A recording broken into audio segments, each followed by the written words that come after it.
The Ascent released a few days ago and I'm here to bring you a few tips and tricks to make your journey more enjoyable. So let's get right into it. Tip number 1. There are fast travel options in the game in form of subways and taxis.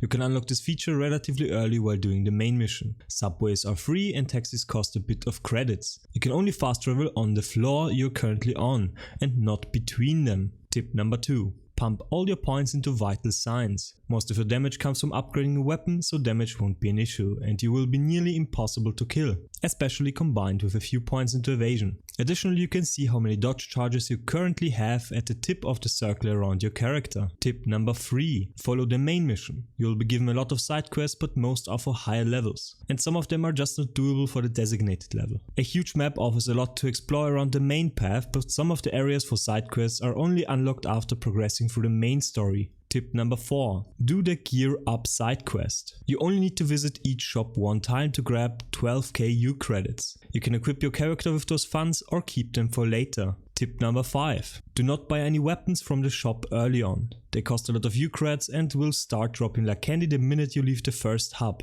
Armor, tacticals and augmentations are just a better deal. Tip number 6. Buy a loot augmentation. This might sound like a bad deal at first, but this little drone also picks up any consumable on the floor and brings it right to you. Consumables grabbed this way will automatically be used and refill your resources. The drone will usually not draw any attention, which increases its uptime even more. Tip number 7. Do the Balls Deep side quest for a health boosting module. The module gives you 25 health on top of your current health and is extremely useful early on and endgame. The area for this quest is accessible right from the get-go and monsters are rather easy despite being level 6 to level 10. You will also be able to grab a very strong headpiece for early game. Tip number 8. You can dodge roll under most obstacles instead of crouching. It's a nifty little trick to save a few seconds. Tip number 9. There are 2 early farming spots for experience and U credits I would recommend. The first one is on the way to the elevator that leads to the node. The second one is in the first chamber of the Balls Deep quest. You can force respawns by dying and running back in. You do not lose anything except a bit of time when you do die. Tip number 10. Weapon damage is color coded to represent the effectiveness of your damage versus specific enemies you fight. Red hits are representing weaknesses,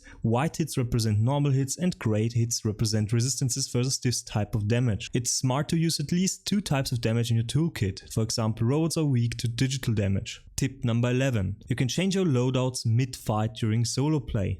This is immersion breaking but a very good way to always have the right answer versus the right enemy. Tip number 12. Vending machines have limited supplies you can buy and do not drop more when you destroy them after buying everything up. To save some U credits early on, you can just destroy them to grab a few extra health, energy and charge packs. You can also hack them with the right cyberdeck upgrade. Tip number 13.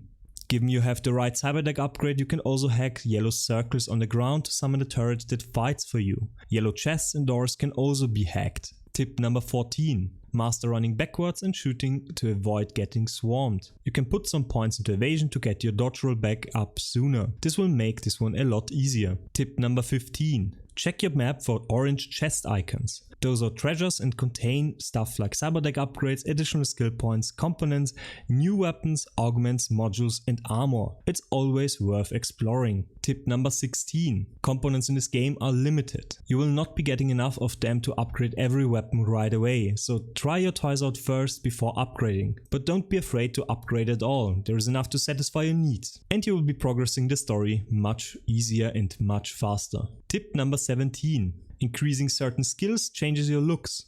You will progressively gain more and more cyborg features the more you spec into specific stuff. Tip number 18. Skill points can increase above 20. This one is not displayed, but you can test this very easily with the vital sign skill. There is one drawback to this. Diminishing returns. You gain a lot less health and possibly other stats from this than before reaching 20. So those stat increases on armor are never wasted, but less effective. Tip number 19. You can respec your character at the crafting shop for a bit of U credits, so don't be afraid to spend your skill points. This is especially useful for when things get tough. Modifying your build is very easy in this game. So those are all the tips I have for you for now, but I will be doing another one once I find enough for another video. I will be doing a detailed review of the game once the Game Pass issues are fixed and the devs already confirmed that they are currently aware of the problems and will be working on fixing them. So see you next time and bye!